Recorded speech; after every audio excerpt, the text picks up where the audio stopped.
നന്മ തിന്മ തൂക്കുന്ന മീസാൻ എന്ന് പറയുന്ന ത്രാസിനെ കുറിച്ച് നിബിധങ്ങൾ പറയുമ്പോ സഹാബികളോട് ചോദിച്ചു, ഈ മീസാൻ എന്ന് പറയുന്ന ത്രാസിന്റെ വലുപ്പം എന്താണെന്നറിയാവോ ചോദിച്ചു. ഈ മീസാൻ എന്ന് പറയുന്ന ത്രാസിന്റെ വലുപ്പം നിങ്ങൾക്കറിയുമോ? അറിയില്ല നബിയെ, പറഞ്ഞു തരട്ടെ. വലാ യാ റസൂലല്ലാഹ്, ഒന്ന് പറഞ്ഞതാ നബിയെ.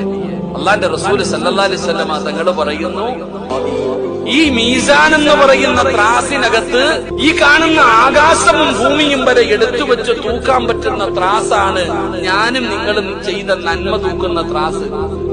സഹാബത്ത് കരയാൻ തുടങ്ങി. എന്തേ സഹാബ കരയുന്നത്? നബിയെ, അതിനകത്ത് ഞങ്ങളുടെ നന്മ എടുത്തു വെച്ച എന്തോ കാണും പടച്ചോനെ. കരയുന്ന സഹാബത്തിനോട് നിബിധങ്ങൾ ചോദിച്ചു, സഹാബ, അത് നിറയ്ക്കുന്ന ഒരു നന്മ പറഞ്ഞു തരട്ടെ. എന്താ നബിയെ? ലാ ഇലാഹ ഇല്ലല്ലാഹ്, അത് മീസാനിനെ നിറയ്ക്കുമെന്ന് ആദരവായ പ്രവാചകൻ നബി മുഹമ്മദ് മുസ്തഫ.